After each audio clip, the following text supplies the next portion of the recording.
Welcome to the Los Five Horsemen of PA Wrestling Podcast. I am the Professor Dave Sanders. We almost have all of us here today. I'm joined by three of the other horsemen. Francisco Bastian, the star. How you doing today? How y'all doing, my peeps? Now, Francisco has had a death in the family recently.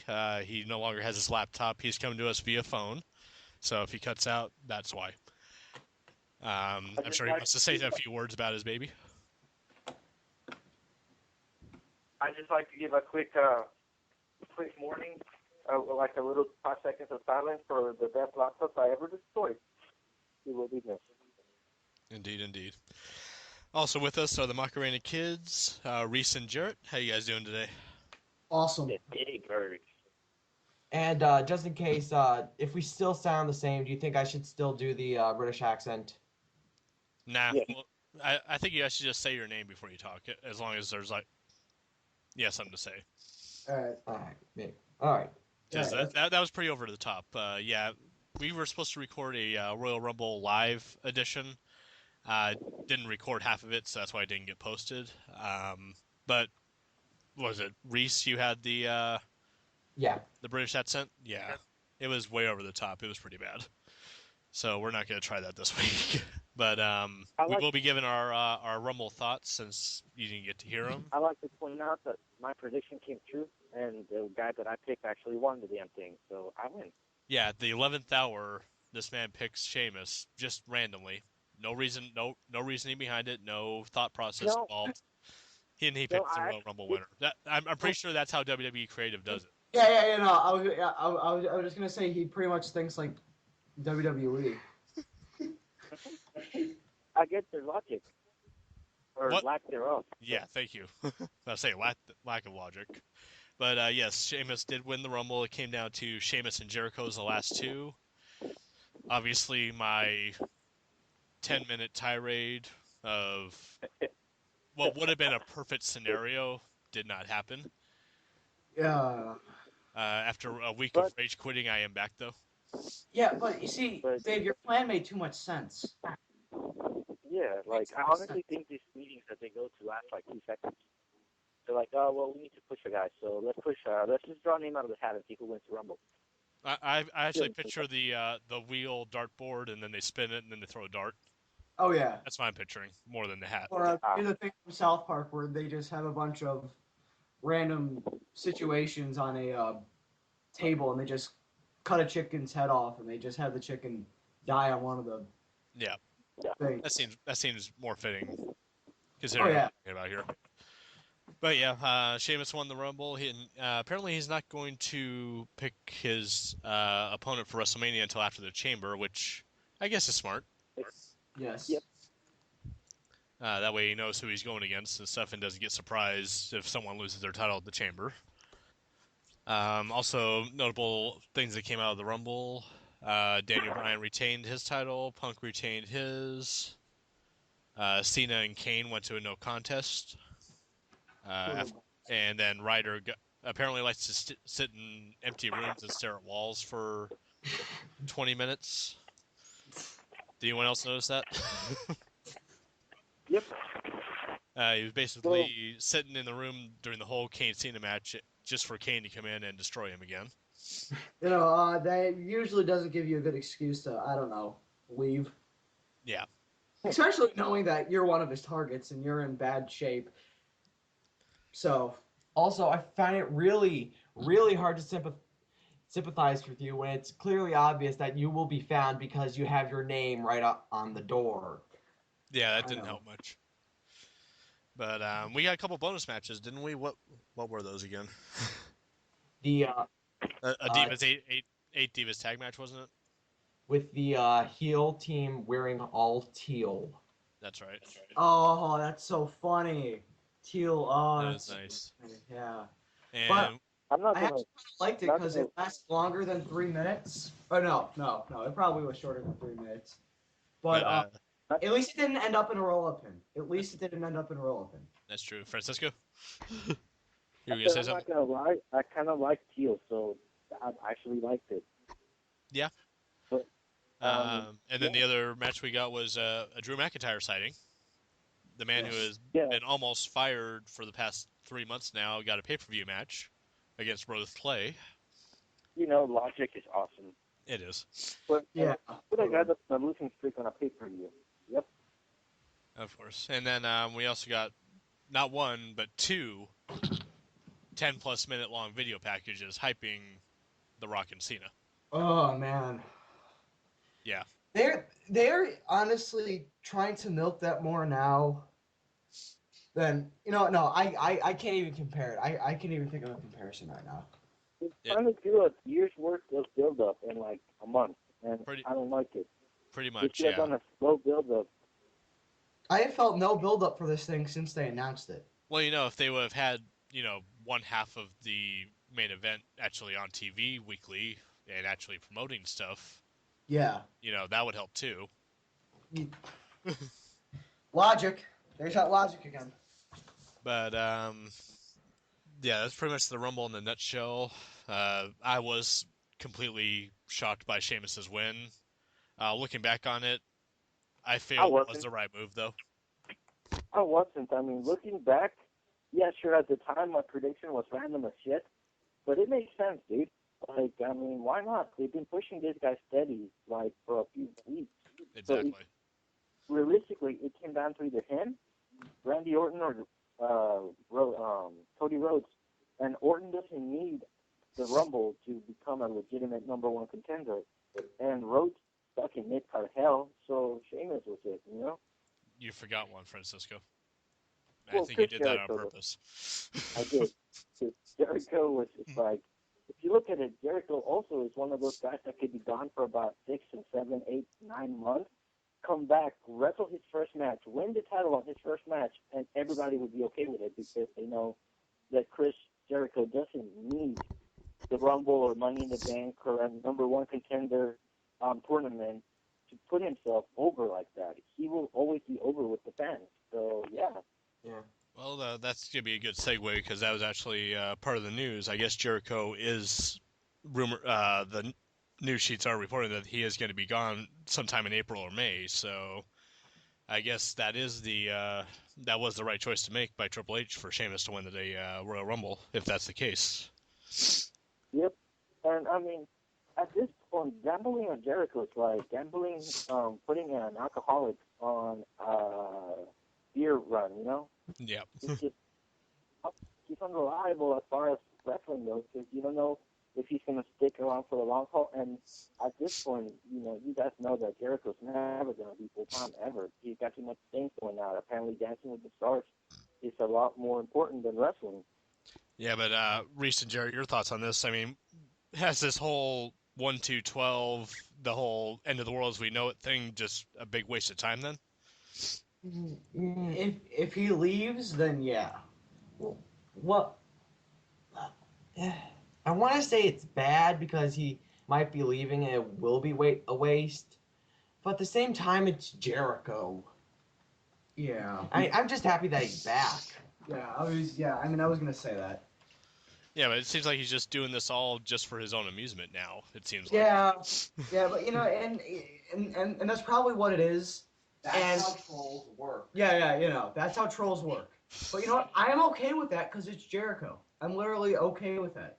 And just like Francisco said, he's over with the fans. So I'm actually okay with that. Well, Batista was over with the fans. What if he did stuff like this? It wouldn't be the same, though. Well, no. Well, he's not as over, I guess you could say. Because I hate Batista with a passion. I used to like Batista. Then I grew a few brain cells.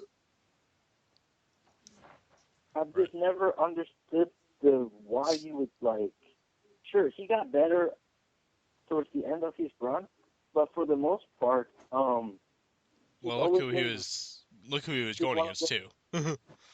That's why he got better. But, like, I mean, look at he fits the perfect type of wrestler that McMahon has a hard on for. Big muscly guy with more fucking steroids than testosterone. I mean, he's one of just those cookie cutter monsters that Vince McMahon loves to push. And as evidence, they signed his son, that Mason Ryan kid. Yep, I'm sort of at it. Them two should have a stable going called the Human Testosterone, the Human Growth Monster. Sorry, There you go. Human Growth Monster. I would actually love to see that because they can pull it off. Oh yeah, they could. Or since they look so much alike, they can do the Bella twins thing that they did. Twin magic. One like behind the ring, and then the other one like starts wrestling. Halfway through the match, they switch spots. Nobody knows what's going on. Yeah, but Batista would have to grow his hair out, or Mason Ryan would have to shave his. Yep. But Yeah. But another news though, I want Francisco. Do you think one man makes or breaks a pay-per-view, especially when there's 4 men involved in the main event of that pay-per-view? No, yes and no. Like, if they like, kind of. But here's the problem, though. It wouldn't have been a problem if Cena hadn't completely destroyed R-Truth and Miz like the week before the damn pay-per-view. So that's true. I don't know. But I don't apparently think it is the Miz's fault. I mean, only the Miz's fault, not R-Truth's, not Cena's, not Rock's, but apparently the Miz's fault that the buy rates for Survivor Series went down this year. It's the damn writers' fault. They should have made. I agree. They wanted to build. If they wanted to make this like a really tough match, they should have built Miz and Truth as like really dominating force. Like, they don't have to be really compelling heels or foes, but they have to be a big enough threat for the good guys, the faces, to overcome. Then why in the name of God will you have Cena single-handedly destroy R-Truth and Miz on the Raw previous? In fact, it shouldn't have even been a tag team match. It could have been a handicap match. Cena could have won in under 5 seconds. Exactly. But still, it's the Miz's fault. I don't agree with that at all in any way, especially when, first of all, it was The Rock's first match in how long? 7 years, I believe it was. That should have by itself been the selling point. So, and they were pretty much banking on that as a selling point. So how does that translate into the Miz cause the low buy rates? That's what I'm trying to figure out. It just goes to show you that The Rock is not as over as people would like to think. Especially not now that people are getting fed up with the fact that he's cutting the same promo that he's always cut, and people realize right now the nostalgia has run its course. They know that he's just using this as another step. People know that The Rock, as much as people want him to, is never going to come back to wrestling, ever. So, I mean, they're trying to bank on a superstar that's not really a superstar anymore. And that kind of segues into our next bit. The Rock, yeah, he has been using the same promo, but it's starting to get a little personal now on Twitter with Cena and The Rock. I don't know if you guys have been keeping up with this or not. I make a point to block people from. I block wrestlers from my Twitter because it aggravates me. It's like, it's childish and it's a 12th grader thing to do. Oh, yeah, I'm going to talk shit about you on the internet. Yeah, 'cause I got a keyboard. What you going to do about it, motherfucker? It's annoying and it's aggravating, and it makes it like so that the writers don't have to do their job anymore because they know the wrestlers who just go on Twitter and rant on each other, and it's stupid as fuck. Well, since you haven't been keeping up with it, since you've been blocking it, John Cena and The Rock have had a big war of words. Actually, as of yesterday, the day before, I believe they started this. I guess The Rock is coming back on February 27th on Raw. And he tweeted to John Cena, Portland, Oregon, the night The Rock slaps the feminine napkin out of John Cena. Hashtag you whining bitch. John Cena responded, settle down, cowgirl. Your lemon panties are getting bunched up in your lady parts. The Rock tweeted that to Cena, and then he put hashtag hustle loyalty Vagisil. Okay, have we progressed back to the playgrounds at our school? Honestly. I was glad not like getting pissed about this because they threw a bitch fit whenever Cena made those quote-unquote homophobic slurs to The Rock. So how are they not all over Twitter about this shit? Yeah, because these are basically WWE accounts for the wrestlers. So yeah, I don't know. But apparently, here's Cena's responses. In Wichita today, my buddy Dwayne from Team Film It will be here. Probably not, but maybe I'll be lucky enough to get a message about how he used to be in WWE and once went to Wichita and how good it was. So yeah, Cena alluding to Rock using the same "finally the Rock has returned" promo. And then basically said, he never, before he left and whatever came back, only to say he was home and never leaving, only to leave again. Bring your boots, movie star. I'll see you April 1st. Meanwhile, I'll do my job. One that I would never leave, the one I loved, the one you left. Hashtag every other day besides WrestleMania. Some cheap shots here by Cena. What the? I don't even care, dude. Twitter sucks. And I don't know, but it seems to me like Cena's owning The Rock. Because The Rock just keeps saying the same funny shit every now and then, but Cena's getting to the heart of it. The Rock is like saying he's never going to leave the fans. He loves the fans. And then after WrestleMania, I bet you will never see him again in the WWE. Yep, and this actually brings me to my favorite tweet from Cena in response to The Rock. Quote, once again, outclassed by hashtag the fake one. Man, it would be a shame if Dwayne got beat by a guy with a mangina. Hey, Hollywood, what are you doing April 9th? I know where I'll be. Have a nice day, Dwayne. So, that pretty much alluding to he'll be on Raw, obviously, where Rock won't, probably. Twitter stinks. But what do you think about this, Francisco? The whole you don't like that they're progressing storylines through Twitter? No, I don't. I think it's stupid and it's a cheap way of doing it. I'm just glad that Triple H finally was up to it and they're stopped fucking plugging Twitter every 2 damn seconds. That is true. I think I only saw like 1 or 2 of the trending topics on Raw this week, and Michael Cole didn't even mention them, I don't think. They just basically flashed the graphic, and that was it. To his defense, Michael Cole has gotten better at burying the fucking superstars. He has. Finally. He needed to, because, look at the current crop. No one cares about him. No one at all. Which is a shame, because they're actually pretty good. Exactly. Ziggler, Rhodes, Bryan, all of them are great talents, but either they're overhyped to hell from Cole, like The Miz, or they're buried, like Bryan. There's no really in between. Pretty much. It seems to me like the only person that, Michael Cole has put over besides The Miz is himself. And when you have an announcement kind of be bigger than the superstar, you have an issue. Exactly. And I'm finally glad we walked up to it. Exactly. And, speaking of Cody Rhodes, are you as disappointed as I am that we won't be seeing a Rhodes family reunion at WrestleMania? Oh, hell yeah. Cody and Goldust could have a hell of a match, I think, whether it be for the Intercontinental title or not. Oh, yeah. Oh, hell yeah. And if we could get Dusty involved somehow, special enforcer, special ref, something, that would have just made it all that much better. So commentary? Commentary. Special commentary. Yeah. No, he only needs to commentate for one part of SmackDown every week, and we all know what that part is. Boss. Then leave. Yep. Paycheck's at the door. See ya. Pretty much. But I'm back now. But yeah, I don't know why they're not going with it. I don't know if Vince just doesn't like Goldust right now, or it's because they didn't come up with it themselves. If you notice, creative doesn't like anything that they don't make up themselves. They like to be the ones calling the shots. So when somebody brings up an idea that they didn't make up, what they did, give it to somebody else, or they just don't go with it. Because, that is true. Well, maybe. Another match we won't be seeing Cody in at WrestleMania, if the reports are true, is the Money in the Bank ladder match, as they're looking at making that a former Champions edition.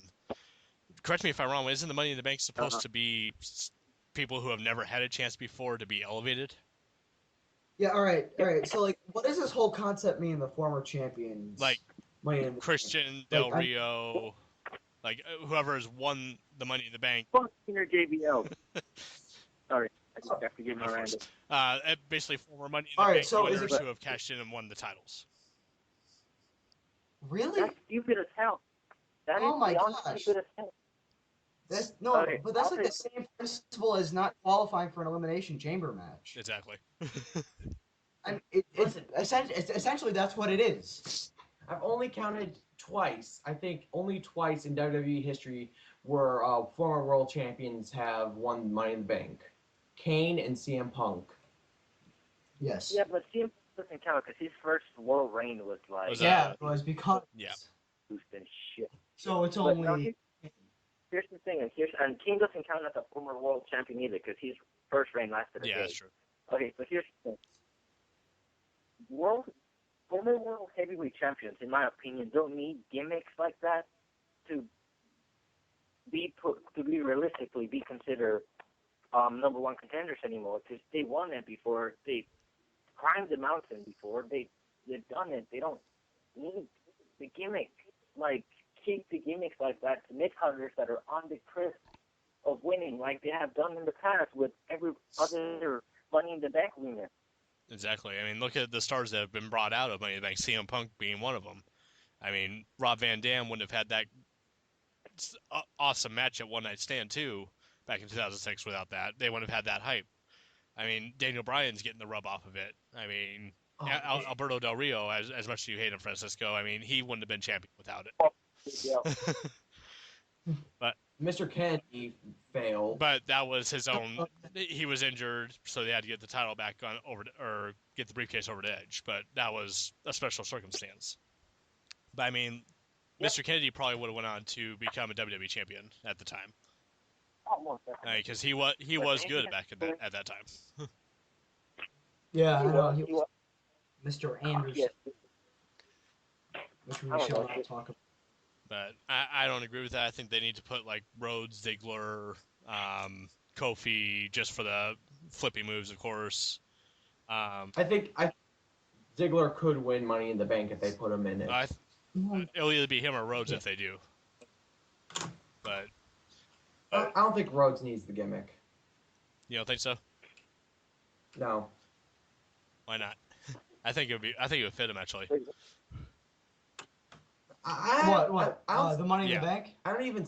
I see Rhodes winning Money in the Bank. What? Oh yeah. I just don't see him. I don't see him as the. Did you picture Jack Swagger winning the Money in the Bank? Let's be honest. That's true. Who saw Jack Swagger winning Money in the Bank? Exactly. I think I picked Punk for the third year to win it that year, the third year in a row or something like that. But yeah. Wait, he wasn't even in that Money in the Bank. He wasn't. He was not.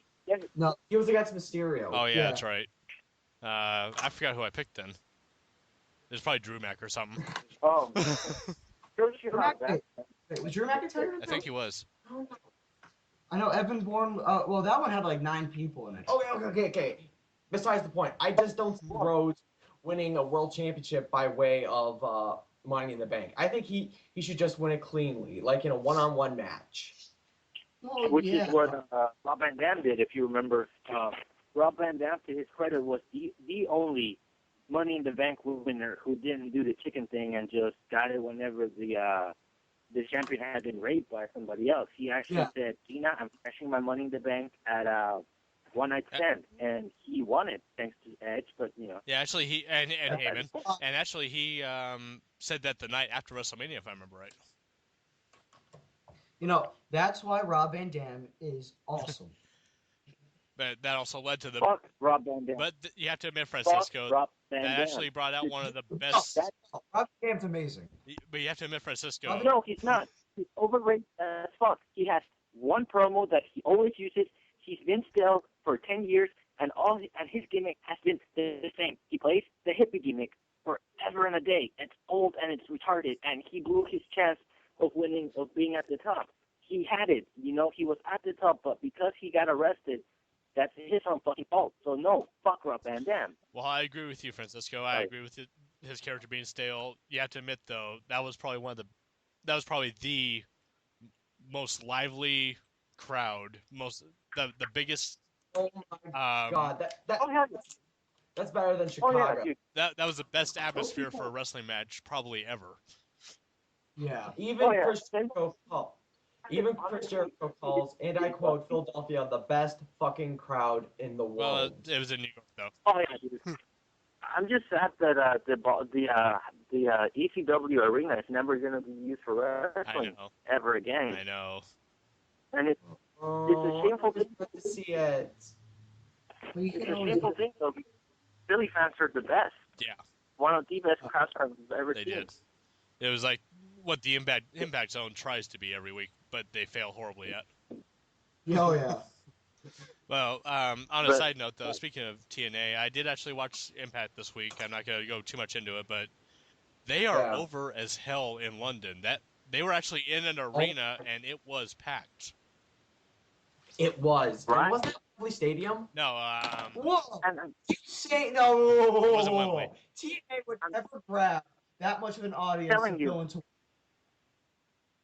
I'm telling you, they need to get TNA in order to get bigger. They need to get the hell out of Florida, and they need to travel. Like, sure, it's gonna cost them a little bit of money, but down the road, it's going to be worth it because there's so many. If you look at it, the fans in the Impact Zone are there for free because they get free tickets because of the Universal thing, and most of them don't know wrestling, so they don't know what the fuck's going on half the time. exactly. Yeah. And the level of drunkenness that they are varies from week to week, so they don't give There's a that fuck. logic again. There's that logic Yep. again. But no, I just wanted to point that out. I don't know if you guys saw that or not, but I mean that stadium, that arena was packed full, and it wasn't. I don't know if they used mirrors or I don't know if they superimposed the crowd in there, but it was packed for a TNA show. Two things I have to say about that show. First of all, TNA going to London is like the Beatles coming to America, as they both took planes. Nice. Second of all, I also noticed there were a few Botchamania signs, which I loved. Yeah, it's pretty big over there in London too. I've noticed. Why don't they just stay in London? We can only be so lucky. So I gotta point something out here. Are we like skipping the Raw, all the important stuff on Raw? No, not yet. I'm getting there stuff. Okay, cool. Because I just want to go on a little rant here. They spent months and months and months and months and months and months building Dolph Ziggler as a threat to the WWE. They spent all this time, and by the time the Royal Rumble came out, like, sure, he lost, but I could have expected him to go on a rematch at Elimination Chamber. Why the fuck did Randy Orton have to RKO him? Like, what fucking sense does that make to destroy the one guy that you spend months fucking trying to get over? You know? I'm gonna get. Like, Francisco, you don't understand. It's perfect because Orton, he's already built. But if he loses, that's all gone. And even if he wins, he needs to be built more because Orton has to be built. I'm gonna get to Orton here after SmackDown because I have a huge problem with this SmackDown match. God, do I hate Orton right now. But He's I not. think everybody except me. No, the thing that's bugging me about Orton, he's a face. He's not a face wrestler. He's a heel. He's good as a heel. The Legend Killer, the Viper, anything. He's good as a heel. Why in the holy name of God is he a face? Even looking back at the Evolution days, nobody would have ever seen this coming that Randy Orton would one day be a face. Why did I just punch the wall? but nice. But yeah, he's also in the Chamber too, which correct me if I'm wrong, but in the years past, haven't Chamber matches you'd have to qualify for them, even if it's a squash match against I don't know some random jobber on Raw. No, SmackDown? that's democracy. No, because that would resemble democracy and WWE is like a play up. fundamentalist. Like, up until I think last year's, and even last year's, like every year's qualifying matches, which is awesome because it makes sense, you know. And it gave time for wrestling on the shows. It actually gave them a reason to put wrestling on, 6 matches on. But Yeah, and again, why? But yeah, that will transition into our Raw review here.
All right, so over on Raw, started out with John Laurinaitis basically trying to suck up to the fans, give them some epic matches for possibly his last night on Raw. I think he did a pretty Steve good job versus sucking. Epic, how more epic can you get? I'm talking about Daniel Bryan and CM Punk, you Ooh. jackass. That the marks at home, and the marks were like wetting their pants at that match. That is a dream match come Oh, yeah. true.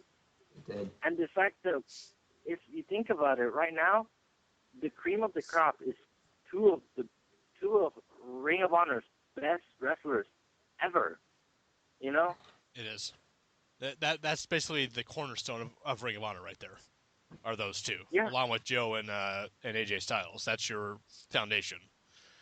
But two are on TNA, two are in WWE. I would love for them all to be in one company, but that's another subject for another time. Never happened. I know, but I'm sorry. but I know I marked out when I heard that. I'm like, okay, this is gonna be a good night. Was hoping it would main event. Obviously, it didn't. We'll get to that later, though. But Laurinaitis also mentioned the chamber participants, which once again, I guess they don't qualify for anymore. But what we're getting is Punk, Jericho, Miz, R-Truth, Dolph Ziggler, and Kofi Kingston. Who will probably do a handstand. He'll probably do a handstand in there or something. Okay, so here's what I don't get. Yeah. Kofi Kingston a month ago, actually not even a month ago, was tag teaming. So how the hell did he go from being a tag team wrestler, the tag team champion, to being one of the contenders for the World Heavyweight Champion? He just pretty much by-skipped everybody. Like, why? I get it. My realistic Like, I know thought on this is he's the spot monkey, so he'll do something crazy like Rob Van Dam or Shelton Benjamin would do in these type of matches. He's basically there for the spots, I think. Or it'll just be a segue to like the last elimination chamber that Kofi was in, and somebody loses their title or somebody returns and they beat up on Kofi and they take his place. That's right, because Edge did that last time Kofi was in one of these. Yeah. For that vividly. Hey, do you remember when Kofi had that feud with Orton? Neither Yes. did I. Actually, I do. The car. When the Bush brothers, when Kyle Busch and Joey Logano, yes, hosted Raw. Yes, I remember that. I'm one of the That was the only good thing Kofi has been in the past few years. Like, we really took him seriously. Yeah. But Francisco, I do see where you're coming from, though, on the whole Kofi thing. Like, there's probably a couple others that could be put in there in Kofi's place. But yeah, I mean, I don't know. It's just I don't like it when they do that. They take a guy they take a random jobber, they make him into a tag team person. They push them, and then all of a sudden he's a contender for the World Heavyweight Champion. Like, how does that work? Like, no. Yeah. Especially when he was teamed with somebody who's been suspended twice in 3 months. Well, I mean, I'm glad that they're not punishing him, though. I'll give them that. I'm actually really happy they're not punishing Kofi for somebody else's stupidity. Because they could have gone the route of, well, he's your tag team partner, you know. You should have known better, and I don't know. But I'm not a big fan of what they're doing right now. It's just, That's true. But he probably won't last. He'll probably be one of the first couple eliminated. I don't see him making it deep into the chamber match. He'll probably just hit a couple spots and then be eliminated. Realistically, it comes down to either Chris Jericho, who I'm hoping wins it, CM Punk retaining, or Dolph Ziggler winning it, which I will also be happy about. Oh yeah, I don't think anybody would hate Dolph Ziggler winning it right now. But Dolph didn't win on Monday though. He faced Super Orton, and Orton is becoming like Cena to me, and it's pisses me off more and more every week. I was actually starting to like him a little bit last year, but then he started doing the Cena thing where he gets beat down for X amount of minutes, hits an RKO, and wins. Oh, God, do I hate Orton right now. I don't know, Francisco, do you feel the same, or? I feel like Creative's dropping the ball with Ziggler. Like, everybody knows Orton is never gonna lose ever. Like, and No. they spent months, and I mean months, pushing this mofo, and making him a credible threat to CM Punk, and they did it beautifully without them to ever actually having like that many like in-ring matches. Like, Sure. I mean, it was awesome, and I could legitimately see Dolph as winning the Rumble, and he didn't want the match, and that's okay. But then to have Orton basically squash him and RKO him, like, that's bullshit. Like, leave it to creative to destroy something beautiful that they created. And I just realized I just called that whole thing beautiful. Pause. Hashtag So pause. you know what I'm trying to like? Yeah. But yeah, I see what you're getting though. But I mean, with Orton though, I mean, you can't hate on him too much, I guess, over the last year because I mean he has built up guys like Mark Henry, like Wade Barrett, to that next level. True. But still, whenever he gets beat down, I'm gonna jump ahead a little bit on the SmackDown here. His match with Barrett, he got beat the hell down this week on SmackDown. Hits an RKO. Actually, technically, he hit 2 RKOs and 1. But I mean, after getting put through tables, after getting beat down with chairs, with other weapons, getting slammed on in the ring posts, whatever, and then he hits an RKO and it's over.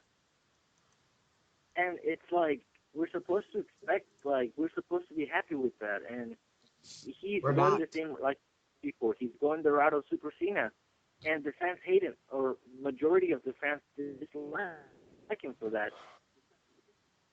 Bastard. Yeah. He's just one of those guys that creative think it's awesome to push when it isn't. Exactly. He's already pushed. Why does he need to be pushed more? Exactly. He needs to be pushed down the flight of stairs again. That's where he needs to be pushed. Yeah, that's where he needs to be pushed. That's where he needs to be pushed. And the argument we made, SmackDown did have better ratings when Orton was on the show for the last few weeks. Which is exactly why you bring him back. But does WWE ever listen? No, that'd be giving up. There's that logic again. No, they care about ratings when Zack Ryder's losing 600,000 viewers. But not when Orton doesn't bring in the ratings, I guess. But another thing on Raw that stood out to me is Regal is a bad father. Wow. Oh, wait. Oh, You didn't see the segment. He didn't. please explain the segment to me. I didn't see Raw. Basically, John Laurinaitis was backstage, walking around saying hi to all the wrestlers. He walks up on William Regal, starts talking to him. Well, how's your son doing? Regal goes, oh, it's daughter, actually. Can join twins. And then Laurinaitis says, oh, well, 5th grade, that's a hard year, isn't it? Regal responds with, well, I keep him locked up in the attic, to be completely honest. All with a straight face. And Laurinaitis just says, excellent, and then walks off That's with awesome. a smile on his face. John Laurinaitis has become extremely watchable, and I'm going to go out on a limb and say I'm going to miss him when and if he goes off TV. Yeah. Because he has become one of the highlights, I think, on Raw. I will seriously no, seriously. I will miss him more than I will miss the anonymous Raw general manager podium. I don't know, Francisco, what do you think? I think they finally let him do they finally let him do his thing, and it has proven to be quite amusing. And like they caught lightning in a bottle, and he's running with it, and he has done an outstanding job with it. So, your excitement, awesome.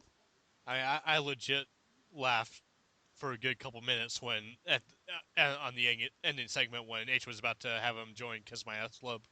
Oh. And he pulls out the chapstick. Had that happened, dude, that would have single-handedly destroyed the Peace era. Oh yeah, but of course he didn't join it. But just the way that he just took it with a grain of salt, he took out the chapstick, put it on, got down on his knees and puckered up. I don't even think Vince could have pulled that off as well as Laurinaitis did. With as great Vince with his facial expressions. No, so far, like, he has gone above and beyond, like, the job. Like, he makes a credible, General champion. Not champion, I'm sorry. Like, you know what I'm trying to say. manager. Yeah, the general manager. Yeah. Thank you. That's what I meant to say. But I mean, but still, the insiders know his history, though. It knows that he's Mr. Future Endeavor, that he calls people to fire them. I mean, Yep. I don't think he'll ever shake that. No, and, like, instead of trying to, like, do away with it, they embraced it, and they made him be, like, this arrogant, pompous douchebag. Hmm. And it's worked awesomely. It has. I mean, look at he has a shirt. He has a Future Endeavor shirt, which I think they could milk that so well for people that they're going to fire. They missed the boat. They missed the boat when With Morrison. He should have come out with that shirt and, like, placed it on him. Yes. I would have laughed. No, actually, I that would could have be giggled. that shirt could actually be a good gimmick. Like when anybody's fired, they get sent a package. They open it and it's the Future Endeavor shirt. That means they're fired. Well, if you look at it from the other side, though, I mean, you really don't want this to go on the TV because, I mean, you never know when it will be a real Future Endeavor or not, though. Yeah. Yeah.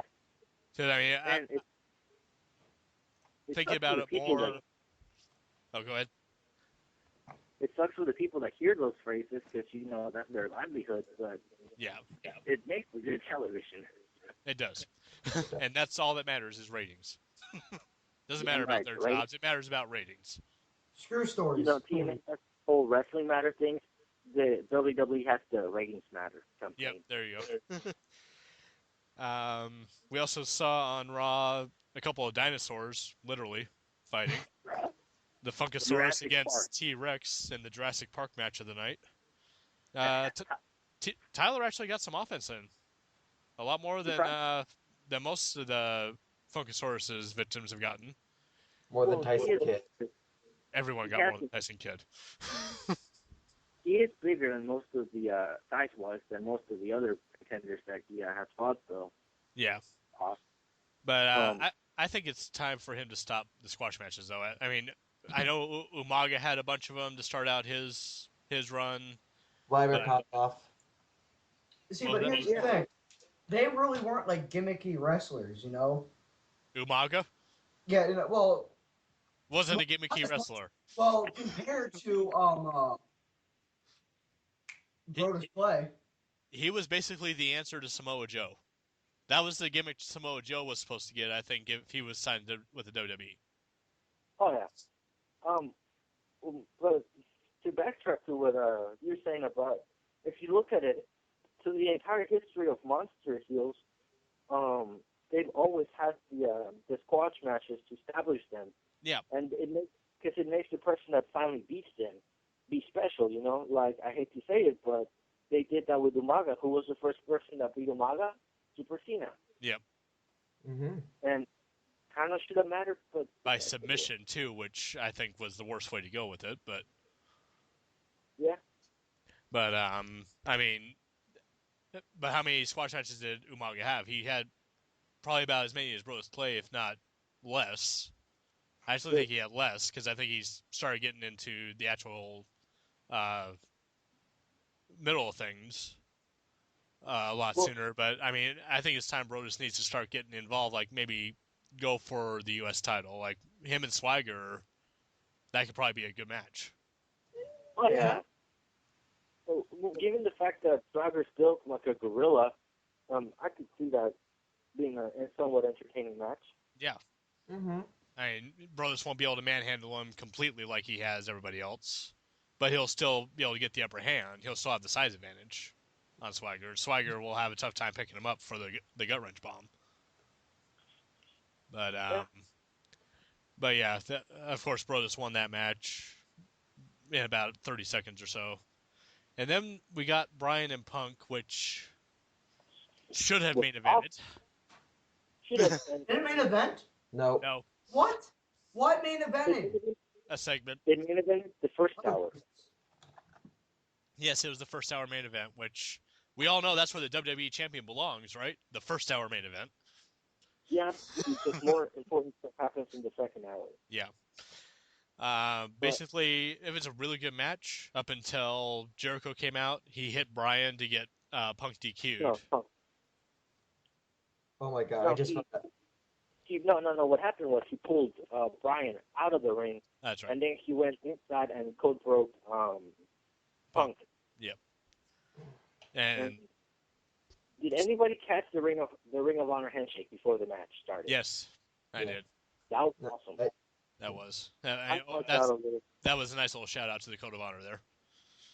Oh yeah. But Most definitely. but that's pretty much setting up Jericho and Punk probably for WrestleMania. They played it up on Twitter more. I guess Jericho tweeted that he was listening to the radio. Cult of Personality came on the radio. He said how much he hated that song. Kind of alluding. Yeah, I saw that. Kind of alluding to CM Punk there. So. I just like to go on record once again and say that I hate when wrestlers go on Twitter and fight. It's like 12-year-old schoolgirls like talking shit about each other, and it's redundant. I'm like, shut the fuck up about it, you know? True. God. And plus, those that don't use Twitter are out of the loop, or don't follow them are out of the loop. Yeah, exactly. And then they expect us to go on Twitter and check shit out when some of us hate that. Yeah. By the way, you can follow on Twitter at Horsemen.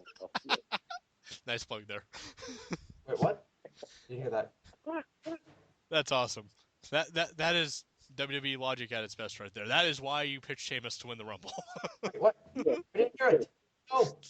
He just went on a Twitter rant and then all of a sudden plugged our Atlos 5 Horsemen Twitter after saying how much he hated Twitter and despised Twitter. Oh. I do. That is why you picked Sheamus. That is the logic you use right there to pick Sheamus. No, I can honestly see them like in the near future, picking number one contenders based on who has more Twitter following. Probably. I wouldn't doubt that actually. But back to the logic thing, the Miz. He was built up. He was built up pretty well in the Rumble, wasn't he? He lasted quite a while from the number one spot. Actually, he did an impressive job along with Cody Rhodes, who were actually two of my picks. But the Miz goes from that to jobbing to Kofi Kingston on Monday Night Raw. Yeah. The Miz's roller coaster ride continues. I don't like how, once again, like, they spend all this time, like, trying to make somebody, like, build somebody up, and then when they don't like the way that the fans react to them, they completely kill them, and they chop their legs from under them. Mm-hmm. It's like, give them a little time, you know? But they have completely shitted on the Miz. Like, right now, if he was to win the World Championship, he'd be, like, back to square one, because he's not credible anymore. Exactly. Now, I'm a fan of the Miz personally. I think he has come so damn far from where he was. I legit hated the man. Like X-Pac Heat hated the Miz when he first came in because I thought he was just this nobody, this reality star wanting to be something that he's not. But he has stepped up his game so much in the last couple years that he has won me over as a fan big time. Well, and when he got the WWE title run last year, it was I marked out like hell.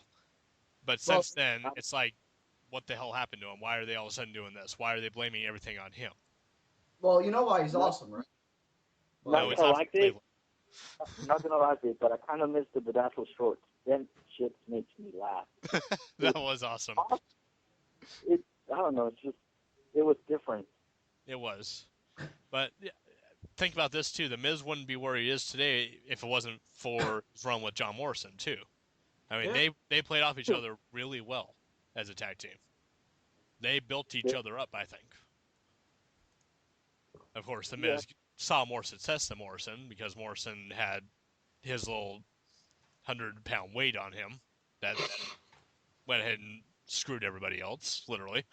but I mean, it's not John Morrison's fault. But I can see where Vince is going with wanting to call out Morrison on that. I mean, what man lets his woman do that? But still. But the Miz, I don't know. Francisco, do you think he's won over enough people to stay on top? From where? Yes, yes, I do. Like he has changed from that annoying little prick that used to go hoorah, and he's improved in the ring. Like the only thing he needs to work on is them silly facial expressions at this, and he'll be good to go. Yeah, he needs to lose Duckface really bad. He The really needs to faces- lose Duckface. Well, the facial expressions makes him look like he's constipated. Yeah. Or he has a tummy ache. But I mean, other than that, he's got it. Well, maybe that's where Cena got his facial expression skills from last week. Was from watching all Miz tapes. But we also saw on Raw Beth Phoenix actually be dominant over Eve. Like that was probably the most dominant Beth Phoenix match I've seen in years. All right. It was literally. Was a roll up confused? No, it wasn't roll up. It was basically bell rang, glam slam. It was over. Nice. It was over that fast on Eve. And then more Kane shenaniganery. The whole Kane Ride Cena thing. What do you think, Francisco? How do you think this is going so far? I'm loving it. I'm loving the fact that they're using Kane as a method of pushing Cena and getting him that little balls that he missed, Like, Cena's awesome. Like, he's getting to the point where he used to be.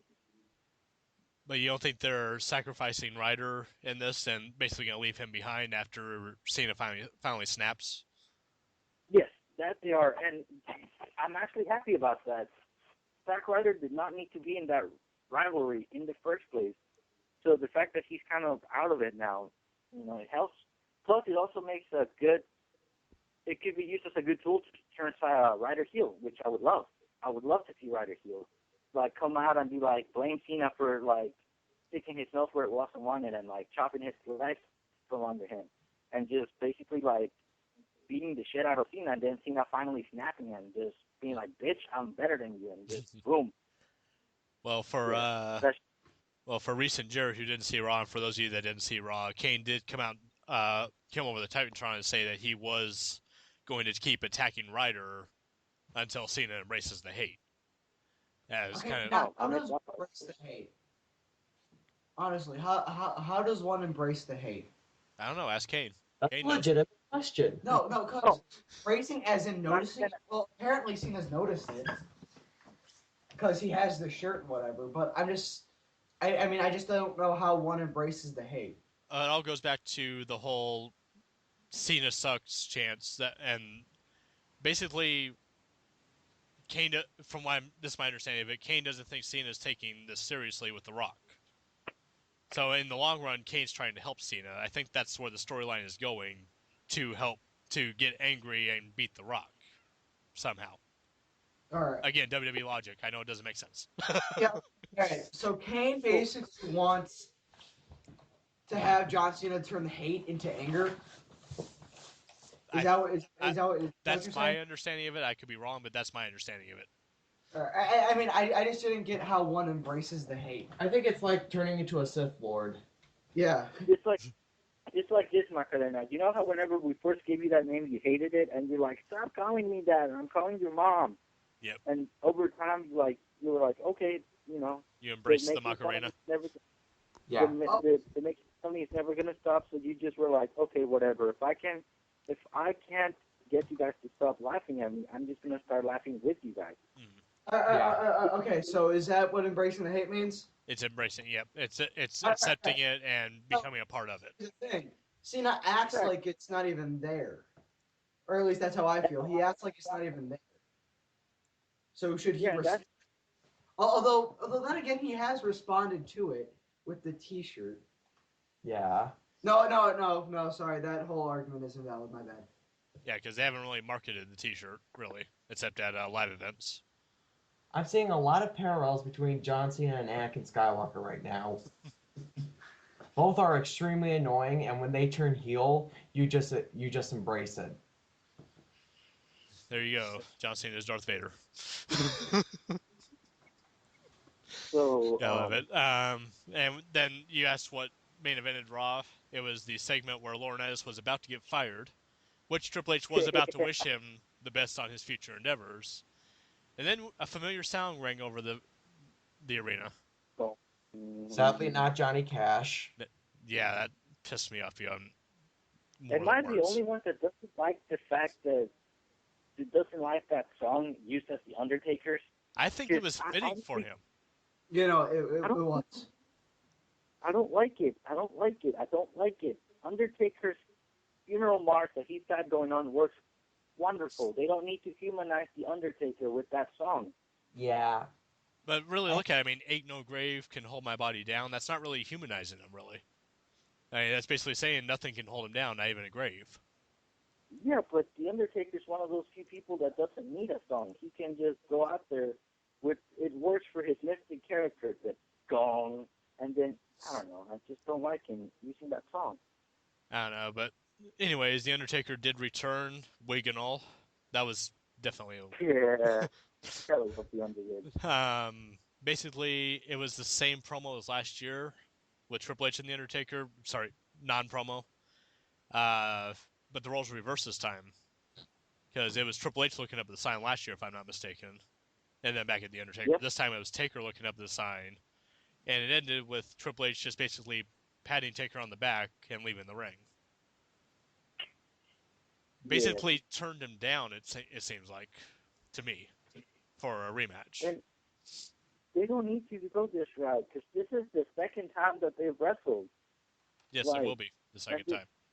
Only the second time. Making that a point to mention that this is the second time that they have wrestled Ever wrestled. at WrestleMania. If they wrestle, this is the Undertaker's. This would be like the 5th WrestleMania where Undertaker like wrestled somebody that he's wrestled before. Yeah. Because, at Mania 20, he wrestled Kane again, and then he had that whole Shawn Michaels and Shawn Michaels 2 rivalry, Mm-hmm. and then he had Undertaker and Triple H. You know. Yep. It's like And give him someone new. And in all seriousness, this will be Triple H Taker 3. For those of you that don't remember, WrestleMania 17, they did face off. He was Biker Taker, I believe, back then, wasn't he? Or was he still Deadman Taker? I think he was the American Badass. Francisco, do you Yeah, remember? He was the American Badass. Yeah, he was American Badass. Actually. Okay, so I guess you really can't count that. You can, but you can't, kind of, because it's not the Undertaker as the Undertaker. It was the Biker Taker. But Holy crap, on WWE.com, if you look up full WrestleMania 17 results, it actually shows Undertaker defeating Triple H. oh wow, who knew history was on WWE.com? But Right? but no, I mean, we don't need a 3. I mean, I wouldn't mind it. Honestly, as much as I would love to see a Sheamus Bryan WrestleMania match that we were supposed to get last year, Yeah, I would sweet. love to see kind of Triple H kind of stay in his current role as just the COO and then talk Sheamus out of giving up his title shot to go for the streak.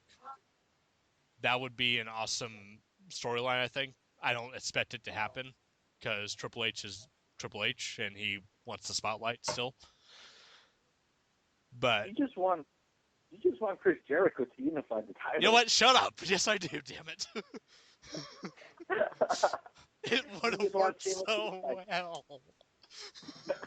I even know guys who I actually told them your thoughts, Dave. They actually thought that would make so much sense. You just want like Sheamus to be like, you know what? Screw the World Championship. I can always go for it in the later time. Here you go, Chris. I'm gonna go wrestle the Undertaker. You can have this. Yes, but it wouldn't have happened. That would Still. actually Benoit is also on WWE.com. Yeah, his name is probably. No, it shows him defeating Triple H and Shawn Michaels to become the World Heavyweight Champion. Oh, nice. Even though that never happened, but but no. Back to what we were saying. Seriously, as great as that would have to happen. I mean, Daniel Bryan could face somebody else too, not just Jericho, but he could probably face Orton or something at the for the title. That No, Orton doesn't need I it. know, but Orton doesn't need it. Orton doesn't need I it. mean, think about it. Triple H and Sheamus, we all know that they're best friends behind the scenes. They're workout buddies, blah blah blah. And plus, it would give Taker a new opponent in Sheamus, someone he's never faced. And Sheamus, to me, would be a legit threat to the streak right now, with how much of a role he's on. There you go. So no, this has nothing to do with Jericho. Fuck you, WWE. Dave Fitz. And once again, you can follow us on Twitter at Horsemen. Yeah, and if you're on Twitter and you're following us, which I know there's only one of you right now, besides us. But hi, Cole Cabana. No. If there's anybody out there that's listening, contact the WWE with the idea, because if there's enough of us that sign a petition or something, they have to listen, don't they? No, they don't. Shut up. They're dirty. It's called logic, Dave. Something they don't have. I mean, you have smart ideas, and it's and we all have hope. But You know what? That was Raw. I'm just gonna end Raw right here. So the next show was SmackDown, and we'll get to that here.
And on SmackDown, start out the same way as Raw, pretty much, with Teddy Long coming out and announcing the Chamber match.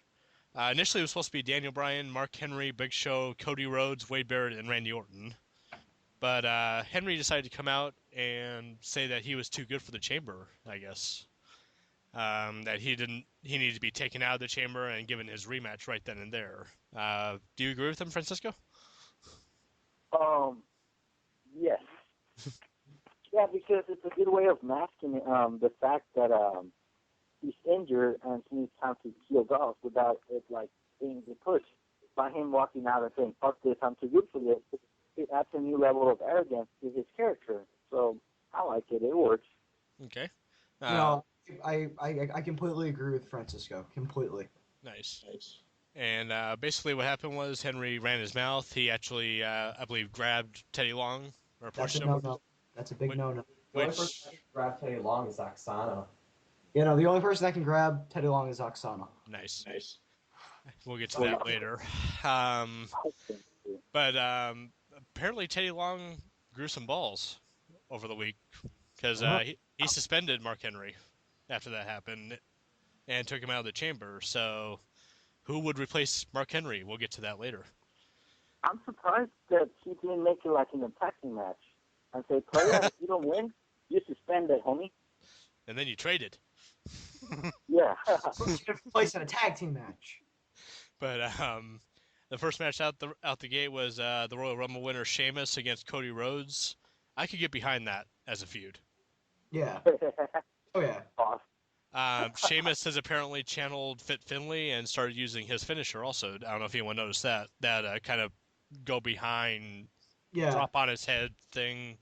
I don't remember what he calls it. Yeah, I mean, I just got really confused when Booker T said, "We've never seen this before."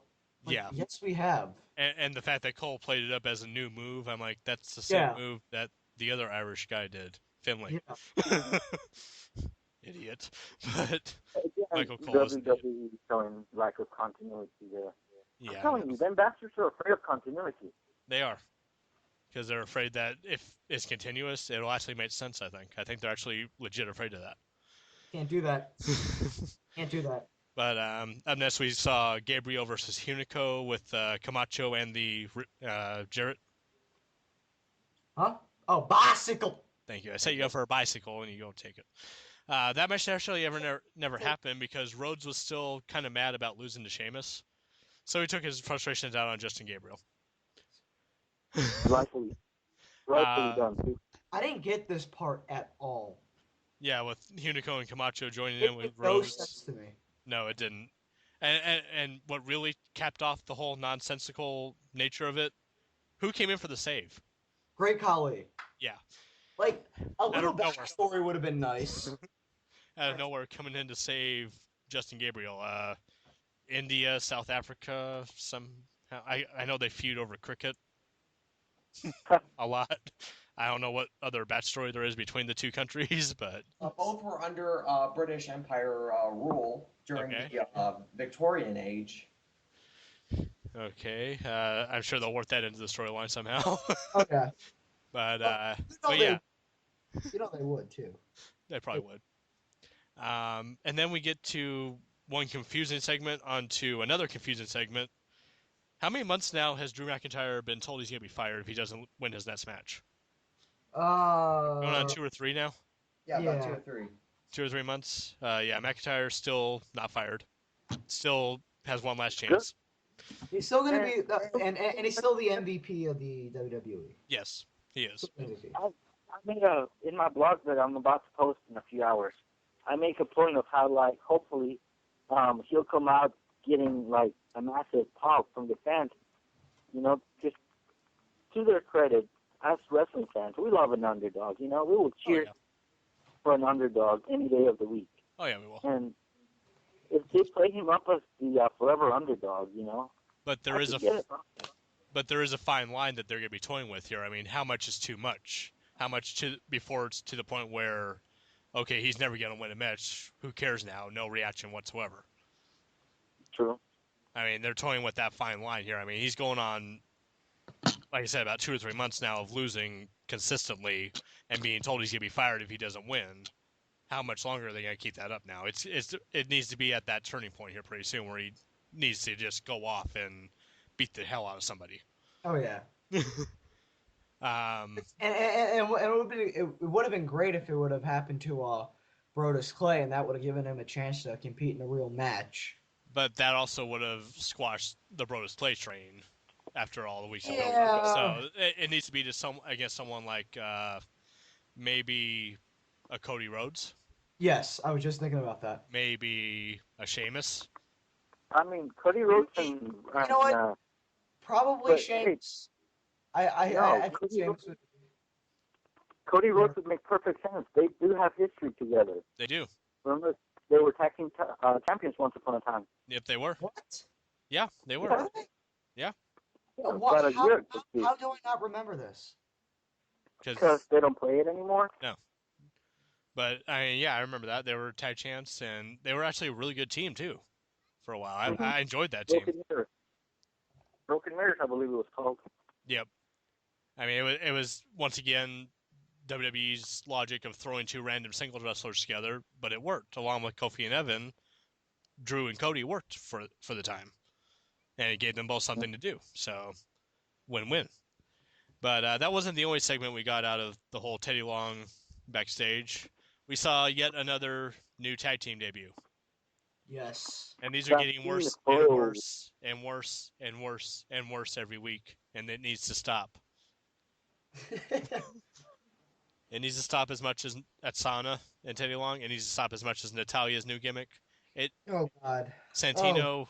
God, her new gimmick is a slap in the face. I believe her uncle Smith Hart came out and said that it was disgraceful and a slap in the face to the Hart family, which I agree. Oh, it is. It's retarded.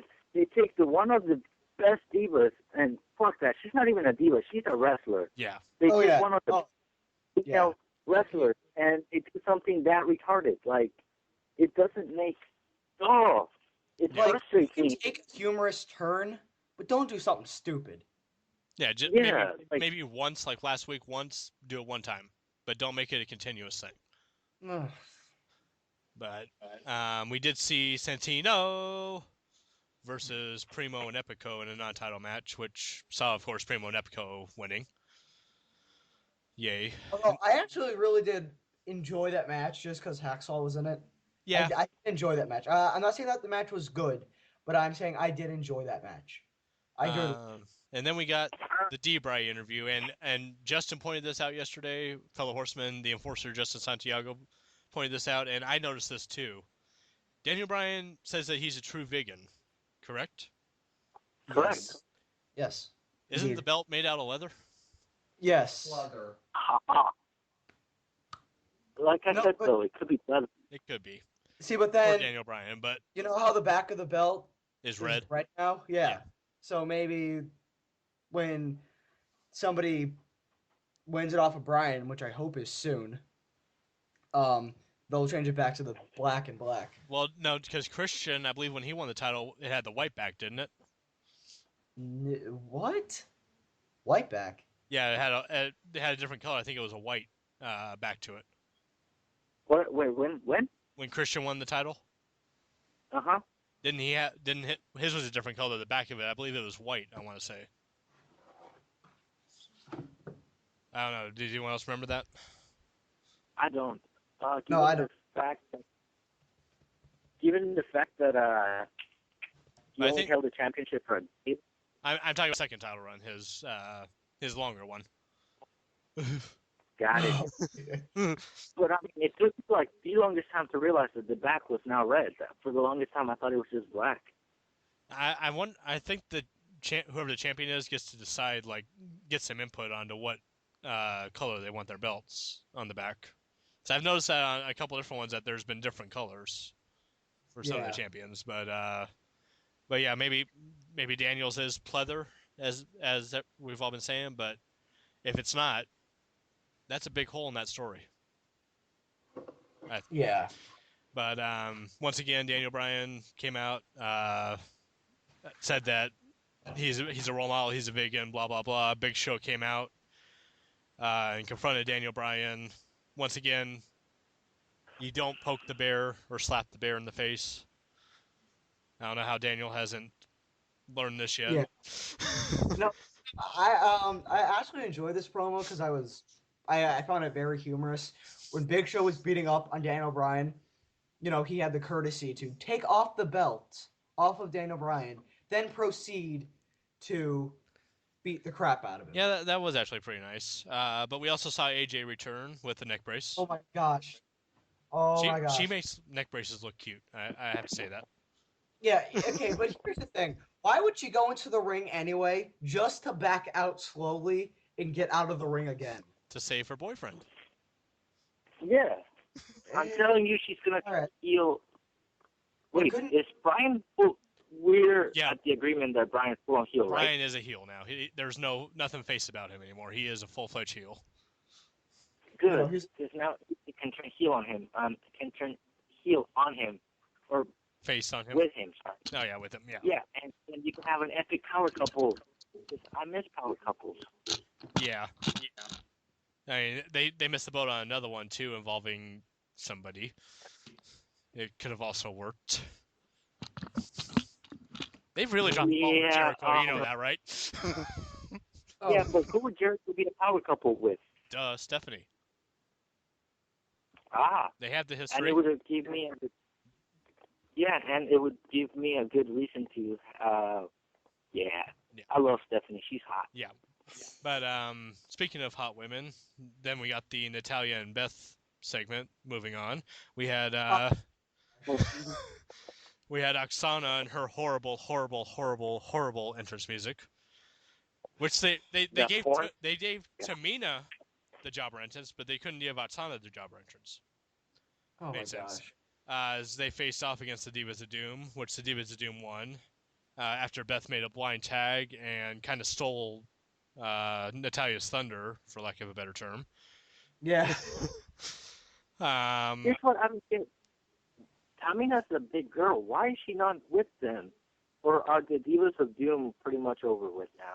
It looks like they're kind of on the downfall, because it looks like they're kind of teasing a little bit of friction between the two. Again, for lack of a better term.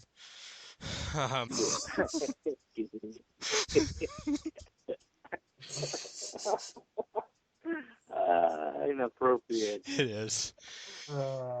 But yeah. After this match, we found out who Mark Henry's replacement was, very unceremoniously, as they just kind of superimposed the Great Khali's image on the graphic without any announcement whatsoever.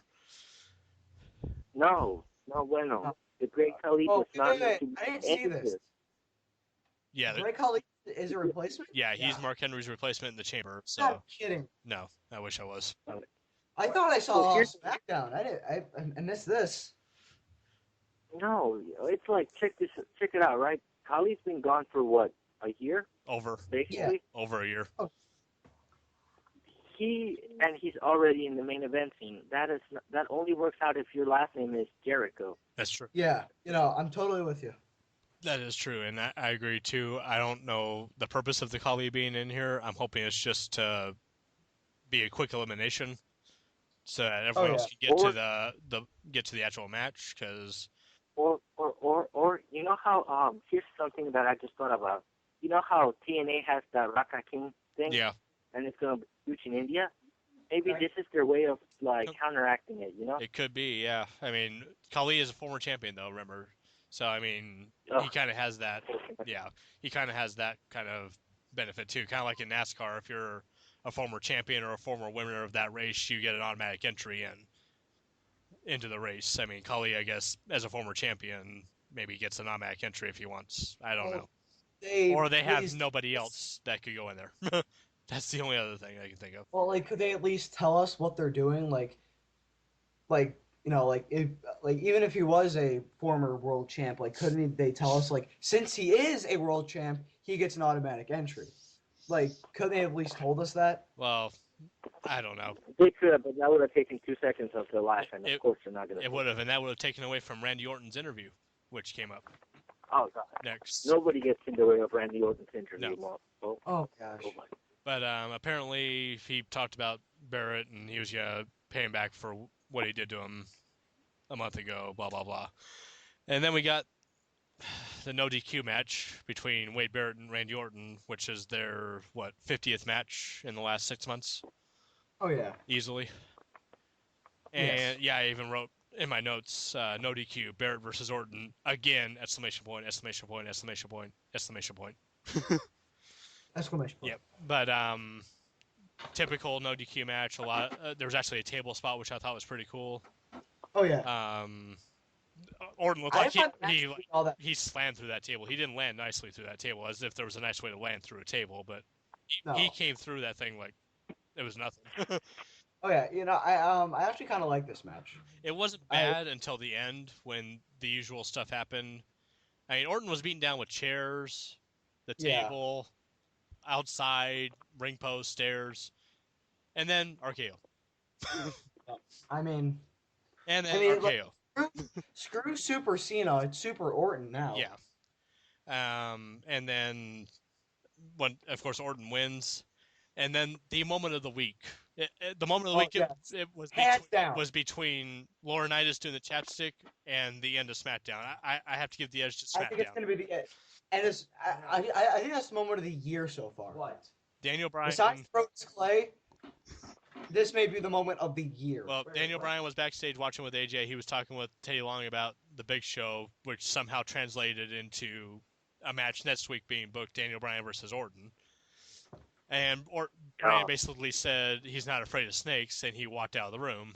Next thing you know, Daniel Bryan is coming down, pointing to the sky, coming down, doing his yes.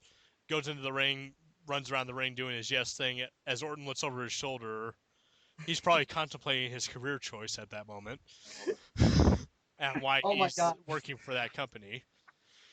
And, I mean, just Daniel Bryan just basically doing his celebration and then gets out of the ring and goes to the back. Epic That was Bryan right there. That was okay. Which was more unneeded, the Natalia farting, or the going out into the ring? Natalia farting is way more unneeded. Daniel Bryan. Yeah, that's insulting. Yeah, that's just. Yeah. I mean, I think I saw on one of the websites, I can't remember which one, but in one of the comments they were talking about Smith Hart saying that was a disgrace and stuff. Somebody actually posted as a comment, why is Smith Hart mad at the writers? He should be getting Natalia some help for her condition. Oh, God. And this is going to segue into our topic of the week here, and this is about you. And not just you, but also us as a whole, the wrestling internet community, the IWC. All right, and this has been a topic that's been near and dear to my heart for a while. It's something I've been wanting to talk about for a while, and as I've talked to my fellow horsemen here, especially the superstar Francisco, he definitely wants to say some stuff on this topic. So I'll let him go ahead and begin this topic. Go ahead, Francisco. I don't think the IWC should call themselves fans anymore, because they're not. Like, if you look at it, a fan is somebody that enjoys the product and actually promotes the product. The IWC doesn't do that anymore. They sit there and they bitch. They bitch if it rains. They bitch if it's sunny outside. That's why they don't cater to us anymore, because we don't fucking know what we want. If they start pushing one of our guys, we ride and we're happy, and then the moment they're finally at the top of the mountain, we bring them crumbling down. Fuck, dude, shut the fuck up. Enjoy the ride, you know? Be a fan again. We overthink situations, you know? We sit there and we're like, Zack Ryder's not getting pushed enough, and we sign petitions. We followed him on Twitter, and now that Ryder won the championship, what do? We turn on the guy. We're like, we just don't know how to keep our guys from being pushed, you know? And we bitch way too fucking much. Plus, there's comments in certain websites that spend too much time bitching about each other and who's the best, as opposed to covering actual news. Fuck. And fuck the IWC. And I know I'm guilty of that as lately as last week. I mean, was I pissed the whole Jericho thing didn't work out the way that I said it was? I was a little angry, yes, but bigger picture, it didn't make sense. It didn't make sense for that to happen. I accept that now. I mean, yeah, I played off it earlier that, what I said happened should happen, but really, I don't work for the WWE. I don't work for TNA. I don't work for ROH. I don't know what's going on. I'm just a fan making my predictions. I'm not trying to say that they have to do it this way or else I'm going to stop watching, or this person needs to be pushed or I'm going to stop watching. They're going to push who they think is going to be the most marketable. Right now, CM Punk, John Cena, Randy Orton. Those are the biggest names in WWE right now. They are the ones that are going to get the most attention no matter what we say. No matter how much we hate them, no matter how much we boo them, no matter how much we cheer them, that is who they're behind right now. And for us to what was that? It always comes down to merchandise. Whoever pushes the most merchandise gets the push. It does. And I remember reading a quote many years ago. I can't remember which book or what website I saw it on, but whoever holds the World Heavyweight title or the WWE title sells the most merchandise. There's a lot of truth to that. I mean, really, why would you have Jinder Mahal as your champion when he doesn't even have a shirt out? Why would you have Zack Ryder before last year, even in contendership for their secondary title, when nobody cared about him. The only reason anyone cared about him was because of his Z True Long Island Story series. That took off. He basically pushed himself. I do have respect for Zack Ryder. I don't like the way his character is gone. I don't like the way that he's basically the stereotype that is Jersey. I mean, I don't like that, but I still respect the man for what he did. Case in point, I'm a huge Miz fan. I hated the man. I hated him with a passion. Yeah. 5 years ago when he came, or 6 years ago when he came into this company. I hated him with a passion because he was just this pretty boy reality star that was trying to be something that he wasn't. That was the way I saw him because he didn't really look like he cared. He has won me over as a fan more than anyone has with the way that he has worked over the last 5-6 years. He has done nothing but improve. He has done nothing but better himself by making his promo skills better, making his in-ring skills better. Yes, he still has some stuff to work on, like his facial expressions. But that's no reason to shit on him. That's no reason to make him a joke. That's no reason to blame him. Blame only him for buy rates by a company. And as fans, yes, he's annoying. If he annoys you, he's doing his damn job the way that he's supposed to do it. Yeah. If you boo him, he is doing his job.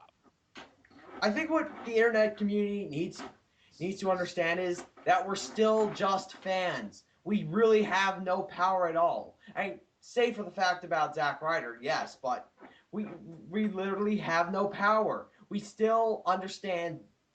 Just because we're smarks and we're not we know it's all fake doesn't mean we really know what's going on. We just need to accept everything as it's going on. We still mark out. We're still fans. There's a lot of people in the IWC that have become cynical, and like if shit doesn't go their way, they just go boycotting the WWE because their superstar isn't winning. And when they do finally win, they're like, well, now he sucks. And you're not a fan if you're constantly bearing the product that you watch. Mm-hmm. You're not. I mean, yeah, sure. Do I like everything that's going on with the WWE right now? I don't. I don't believe Dean or JBL should have a job. But if Dean or JBL was to watch it, to win the championship tomorrow, I wouldn't just rage quit and say, fuck the WWE, I'm boycotting it. I'd just be like, well, let's find a way to kill Dean or JBL. Take a look at Jericho. And their logic. They bitch when their people are being pushed, and then they bitch when their people aren't being pushed. It's not satisfying them. Like I said, take a look at Jericho. When the promos were here, everybody's saying, "Oh my God, if Jericho comes back, I'm going to joygasm." Like, "Oh my God, Jericho's coming back. Jericho comes back." Jericho comes back, cuts a promo. He has so much heat on him. It's unreal. People are like, "Oh my God, I love this. Oh my God, Jericho is the worst thing ever. Why didn't he come back and say what I wanted him to? Why didn't he mention me? I'm going to boycott the WWE," instead of just seeing how it plays out. Exactly. I mean, Jericho, the whole 1-2-12 promos, yes, they were elaborate. They were well produced, well thought out. They should have meant more than just Jericho coming back. Will we ever know? Probably not. Who cares? Jericho said he would come back on two conditions. He wanted to do something different. He wanted to be a heel. He knew he was going to be cheered upon coming back. So what does he do? He does what everyone would not want him to do. He doesn't talk. If you booed him by the end of that night, he did his job. If you take to the internet and bitch and complain, "Oh, well, that was a complete waste of time. That was stupid." First of all, it was the first week of a segment. Yeah, it took 10 minutes. Whoop-de-doo. They slotted that for 10 minutes. How do you know it's going to be shit if you don't let it play out? Yeah. I mean, we still don't know what's going on. And we probably won't ever know what's going on, especially with that. And that is what is missing. That is what the internet has done. They have ruined wrestling as a whole. The internet has. Not just the internet wrestling community, the IWC, the internet. With spoilers, with these news sites, I'll go as far as to say it's people like us. Like better than they actually are. Yeah. We won't go there though, but I mean, No. people like us, I mean, that talk about it and speculate, and we get people's thought processes going. I mean, back in the golden era, I'm gonna call it WCW, WWF, the Monday Night Wars. There was no internet really. It was just kicking off. There was no internet websites. There was just the 900 hotline for WCW with me, Gene Okerlund, giving you the dirt. If anyone remembers that, Francisco. Good times. Yep. I mean, that was the dirt sheets back then. It was a 900 number that was controlled by the company, by WCW. So they only let out what they wanted to let out. Well, like with all these new I news remember sites. back when being a wrestling fan meant. Hold on, watch out. Chill. I remember back when being a wrestling fan meant that you would go to your buddy's house and you guys would swap videos of like this new promotion, and you would watch and then you would trade the tapes with other people. Mm-hmm. You know what I meant? That's what being a wrestling fan meant. Yep. To actually support it and bootleg shows and watch them and shit like that. This just doesn't work. Well, the bootlegging still happens. I mean, there's still the ways that we get that we can share stuff. It's just not handing a tape to your friend anymore. It's more elaborate than that. But I mean, I agree with you though. I mean, TNA, I watched them from the beginning. I have fallen out of watching them recently because it's not because I hate any certain person on there. It's not because I'm boycotting them. I simply can't watch the product sometimes. That it is that bad of a product right now to me. That it is, and it's not because so and so is not getting pushed. It's not because so and so is being pushed, or it's not because someone's there like Hogan or something. It's because it's unwatchable. There's so many different storylines that intertwine and that don't make sense. It's really hard to keep up with them sometimes. It is. I mean, it's a chore. It's more work than there needs to be for a wrestling program to keep up with. Point. The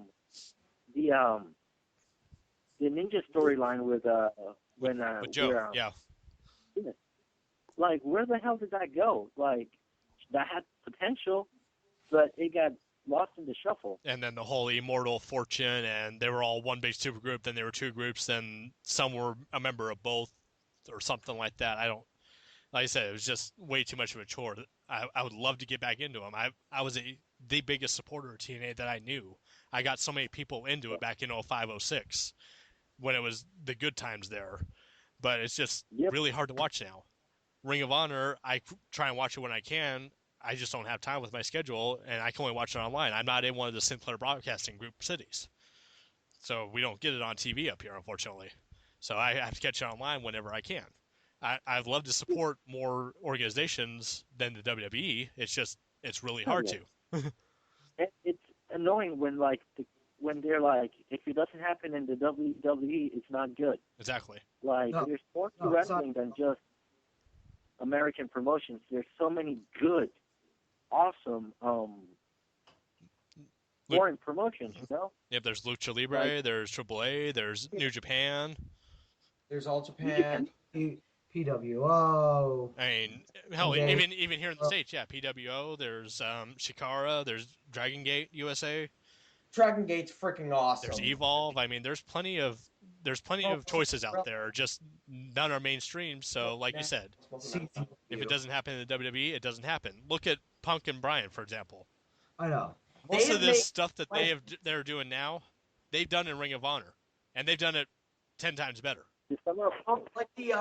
Like leaving WWE. Yep. Punk did it. He did it amazingly in Ring of Honor. He slapped Ring of Honor in the face by signing his WWE contract on the Ring of Honor World Heavyweight title. Which was awesome. That was the best thing that I've ever seen in my life. And so why is it outside the realm of reality to think that Punk would show up in Ring of Honor with the WWE title on their initial show? They should have let that happen. They could have done a huge cross promotion with Ring of Honor and WWE, kind of like what they did back in the 90s with ECW. That was awesome, I have to say.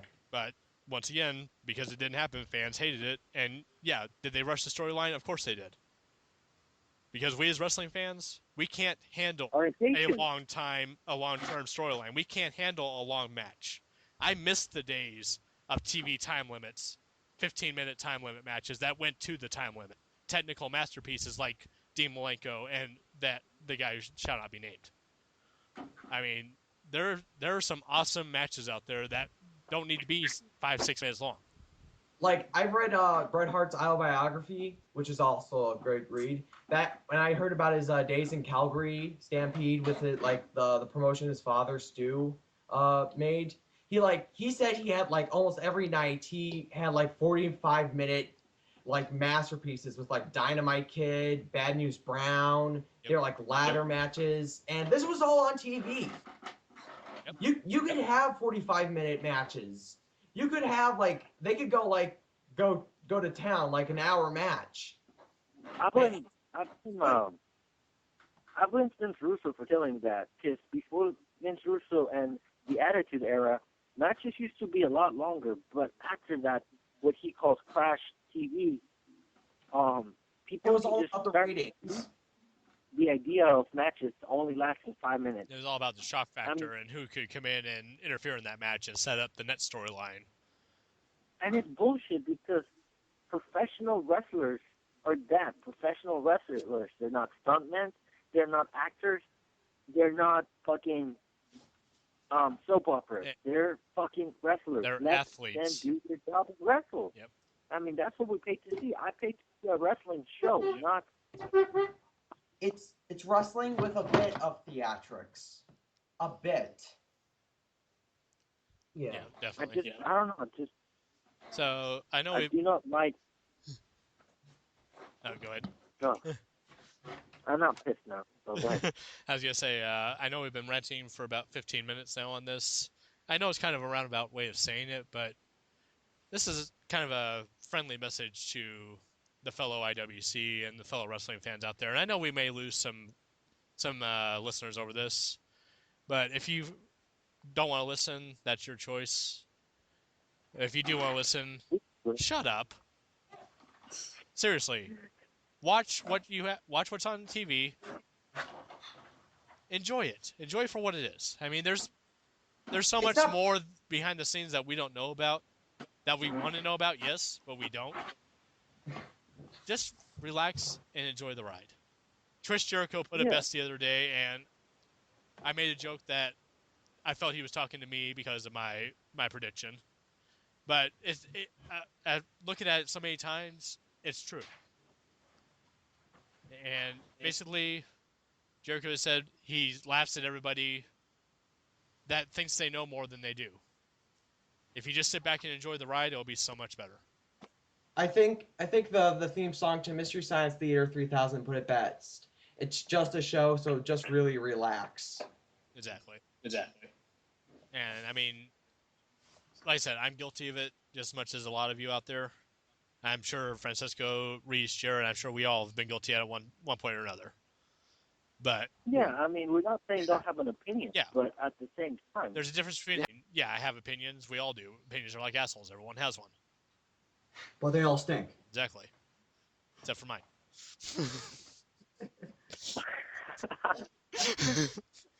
Because I'm the as professor. always, But follow us on Twitter at Those Five Horsemen of PA. Once again, if you send us an email, I will personally send you an autograph. And basically do that. And also find us on Facebook. We have a fan page. Just search for Los Five Horsemen of PA for the fan page and like us. Communicate with us. Let us know your feedback. Let us know what you We got a Tumblr at rvdnator.tumblr.com. And We're a Tumblr now?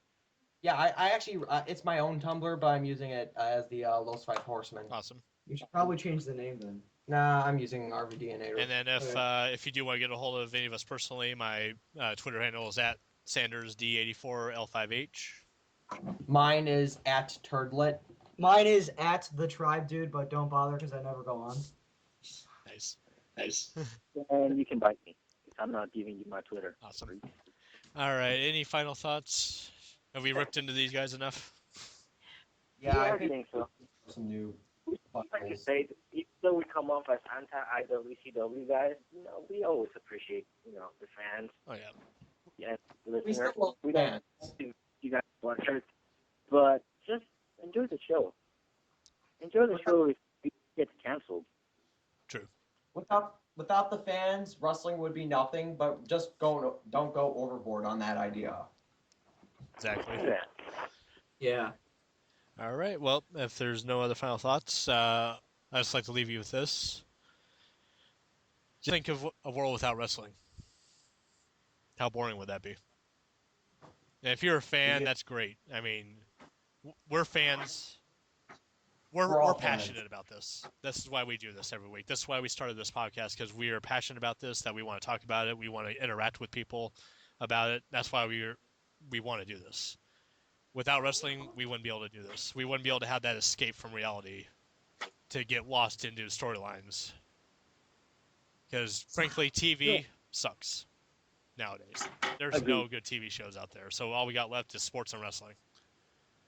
Well, Doctor Who is good, but There's few shows, though, that are out there. That was my point. There's not much out there that entertains anymore. Yeah. There's Doctor Who. But Yeah. Well, I mean, like, whatever happened to the mashes, the Exactly. cheers, Exactly. well, I mean, Law and Order still has its swing, but not, but 24s. not like 24, exactly. Like, and just because you're feeling a bit nostalgic, don't forget that there were also some bad shows back then. oh too. yeah, there was. Yeah. But it seems like we're on a decline here, and the wrestling industry is also on a decline. I do realize that. I'm sure that we all do, but it's because there's no competition. There's no real competition out there, and that is killing it. But that's no reason not to support. So, as a message to everyone, as a final thought, go support your local independent wrestling promotions. You never know who's going to come out of there and be the next guy. Takara, Pro Wrestling Guerrilla, Dragon Gate, support everyone. Who knows? Maybe the next Steve Austin, maybe the next Bret Hart, maybe the next Daniel Bryan. Maybe they'll come Exactly. out. Exactly. So, go be good humans. Enjoy your week of wrestling. And as always, thank you for riding with the Horsemen. Yeah. The best.